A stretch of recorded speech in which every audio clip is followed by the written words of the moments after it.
என்னை பொறுத்த வரைக்கும் சீமான் வந்தா நல்லா இருக்கும். இது வந்து எந்த கூட்டணியும் இல்லாத இருக்கிறாரு. அதே டைம்ல யாரும் வந்து பணம் வாங்கிட்டு யாருக்கும் எதுவும் கொடுக்கல, ஃப்ரீயா எதுவும் கொடுக்கல. நான் ஃப்ரீயா என்ன தரணும், மக்களுக்கு தேவையானதை தரேன்றாரு. நியாயமான விஷயம் தானே அது. இந்த தடவை ஒரு வாய்ப்பு கொடுத்து பார்க்கலாமே. இதுக்கு வந்து ஸ்டாலின் வந்தாலே நல்லா தான். அதனாலனாக்க இப்ப எல்லாமே வந்து எல்லாமே நல்ல மாதிரியா நடந்து இருப்பாரு. அதனால வந்து அவர் வந்தாலே நல்லா தான். ஸ்டான்லி வந்தாலே அவரே நல்லா செய்யறாரு. நாங்கள் டிஎம்கே காரங்க டிஎம்கே தான் ஓட்டு போடுவோம். நாங்கள் அப்போ பரம்பரையாக டிஎம்கேலே இருக்கிறோம். அதனால டிஎம்கேக்கு தான் ஓட்டு போடுவோம். ஜெயிக்குதான் மாற்றம் வரணும், புது ஆளு ஒருத்தர் வரணும். அதனால திமுக தான் வரும். என்ன காரணம்னா எல்லா கூட்டணியும் சேர்ந்தா கூட திமுக கூட்டணி வந்து நல்லபடி தான் பண்றாங்க. எதுவும் தப்பு பண்ணல. எல்லாம் பொருளையும் கிளப்புறாங்க, எல்லாம் பொருளையா பேச்சு வச்சுருக்காங்க. திமுக தான் வரும். புரியுதா?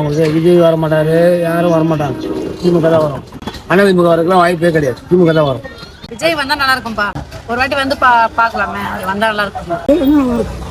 இதனாலக்கா ஒரு மாற்றம் வருத்துமே. ஸ்டாலின் தான் வருவார். ஏன் ஏதாவது ஓரளவு பரவாயில்ல. வேற யாரும் தலைவர் அடுத்தாப்புல யாரும் இல்லை. அங்கே ஸ்டாலின் தான் வரது சான்ஸ். வேற யாரும் வரது சான்ஸே இல்லை. ஏதாவது காரணம் ஒரு விவசாயம் நல்லா இருக்கும். இதனால ஏதாவது ஒரு காரணம் நல்லது செய்வாரு.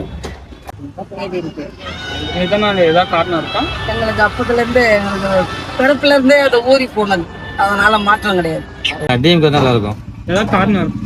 என்ன காரணம்? இது நடக்க ஆச்சுன்னா சேர்த்து நடக்கும். அவ்வளோதான். புதுசாக வர முடியாது. அவ்வளோதான். வேற என்ன வாய்ப்பு இருக்கும்? இப்போ மற்றபடி நீ நினைக்கிற மாதிரி எல்லாரும் உள்ள வந்துட முடியாது.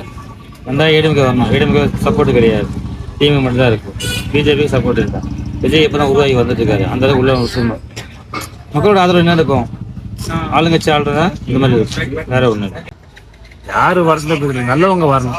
என்ன போட்டு யாரா இருந்தாலும் நல்லது செய்யணும். எல்லாம் வரணும்னு நினைக்கிறாங்க.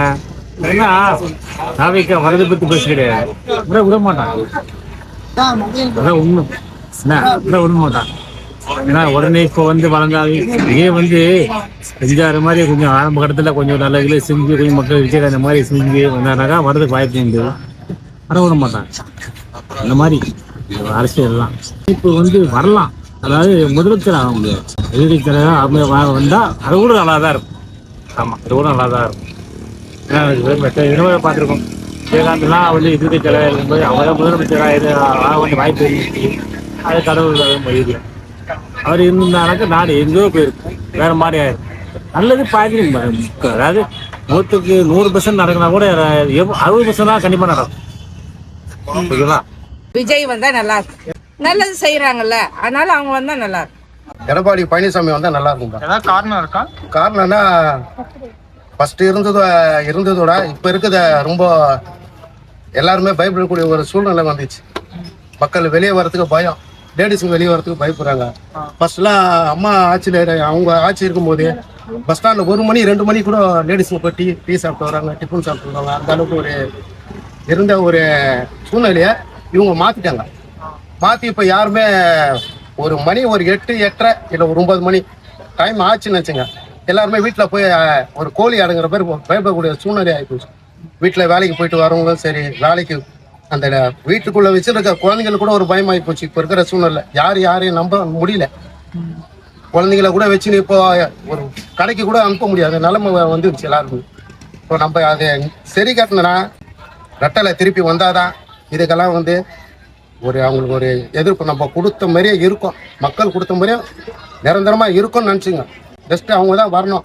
இவங்கெல்லாம் வந்தாங்கன்னா திருப்பி இன்னும் சம்பவம் அதிகமாக இருக்கும். இப்போ இன்றைக்கி தான் அந்த ஒரு பொண்ணை ஏதோ ஒரு +2 மாணவி எடுத்து போய் கற்பழிச்சு அது எதுன்னு பண்ணாங்க. ஆனால் இன்றைக்கி தான் கண்டுபிடிச்சிருக்கு. 8 நாள் கழிச்சு நீ தான் கண்டுபிடிச்சிருக்கீங்க. இது கண்டுபிடிக்கிறாரு. இதுக்கு முன்னாடியே பண்ணிட்டு இருக்கலாம். சில பாலிடிக்ஸ் ப்ராப்ளத்துனால அதை அப்படியே கொஞ்சம் டிலே பண்ணியிருப்பாங்க. ஆனால் கண்டுபிடிச்சிட்டாங்க. இந்த மாதிரி நீங்கள் செஞ்சிருந்தீங்கன்னா உங்களை நாங்கள் சந்தோஷமாக பேசலாம். நீங்கள் இந்த மாதிரி எப்போ பார்த்தாலும் எங்கே பார்த்தாலும் அங்கே நின்று மடக்கிறாங்க. லேடிஸ் மேலே விரோதம். அப்படின்னா விரோதம் என்ன, எதனால அந்த மாதிரி ஆகுது? எல்லாரும் மனுஷன் தானே. ஆம்பளை பெண்ணுன்றது எல்லாமே எல்லாம் சரி சம்பந்தம் தானே. அப்புறம் ஏன் இவங்க இந்த நம்ம தமிழ்நாட்டில் மட்டும் இந்த மாதிரி ஒரு கேவலமான வெளியே எங்குமே நடக்கல. இந்த மாதிரிலாம் இவ்வளோ ஒரு கேவலமான இதெல்லாம் எங்குமே நடக்கல. நான் தமிழ்நாட்டில் சென்னையில் வெளி எல்லாத்துலேயுமே இப்போ தான் அதுவும் மிஞ்சி பார்த்தா கூட ஒரு 3 வருஷம் ரொம்ப கடுமையாக பயங்கரமாக இருக்குது. அதுக்கு முன்னே ஸ்டார்டிங்லாம் எதுவுமே கிடையாது. இப்போ அந்த நெருக்கத்தில் எப்படியோ ஒன்று ஆகட்டும், நம்மளுக்கு என்ன அவங்க வேலையை பார்த்து அவங்க போகிறாங்க. ஆனால் மக்கள் இதில் வந்து பாதிக்கிறது மக்கள். அங்கே பார்த்தா கஞ்சா பிடிக்கிறானுங்க, இங்கே குடிக்கிறாங்க, கஞ்சா பிடிக்கிறான். நீ வேலை வெட்டியா கொடு, நீ வேலை வெட்டியை கொடுப்பா. அவனை ஏன் கஞ்சா பிடிக்கிறான், ஏன் குடிக்கிறானுங்க? வர வேலையெல்லாம் அங்கே இத்தனை லட்சம் வந்துச்சு, இத்தனை கோடி வந்துச்சு சொல்கிறீங்களா? உங்கள் எல்லாருக்கும் வேலையை கொடுங்க. வேலையை கொடுத்தா தானே தெரியும். நீ வேலையை கொடுக்காம இத்தனை இவ்வளோ பேர் வேலை வந்துச்சு, அவ்வளோ பேருக்கு வேலை வந்துச்சுன்னு சொல்கிறீங்க. எப்படி வேலை வந்திருக்கான்? யாருக்குமே வேலை கிடைச்ச பாடே கிடையாது. நம்பவும் மாட்டீங்க. நான் தான் காய்கறி விற்கிறேன். கோயம்பேட்டில் வந்து பாருங்க, பெரிய பெரிய எல்லாருமே சார்லேருந்து டீச்சர்ஸ்லேருந்து எல்லாருமே மூட்டை தூக்குறாங்க. நல்லா படிச்சு நல்ல படிப்பு படிச்சவங்க மூட்டை தூக்குறாங்க. அதுக்கு காரணம் என்ன? அரசு தான் இந்த மாதிரி பண்ணுறாங்க. ஏன் அவங்கள எடுத்து என்னப்பா படிச்சிருக்கு, என்ன டிகிரி படிச்சிருக்கு, என்ன படிச்சிருக்கு, அவங்கள கூப்பிட்டு ஆலோசனை பண்ணி கேட்டு அவங்களுக்கு எதனா ஒரு நல்லது செய்யுங்க. செய்யலைன்னா அப்புறம் என்னதான்? இதுக்கப்புறம் செய்ய போறீங்களா? செய்கிறேன்னு சொல்லிட்டீங்க, இப்போ செய்யிட்டீங்க, முடிஞ்சு போச்சு, அறிவிச்சிட்டாங்க. இதுக்கப்புறம் என்ன செய்ய போறீங்க? எதுவுமே செய்ய போகிறதும் கிடையாது. தெரியுங்களா? இனிமேல் நீங்கள் செய்யறத நாங்கள் செய்வோம். நாங்கள் வந்ததுக்கு அப்புறம் செய்வோம் பாருங்க.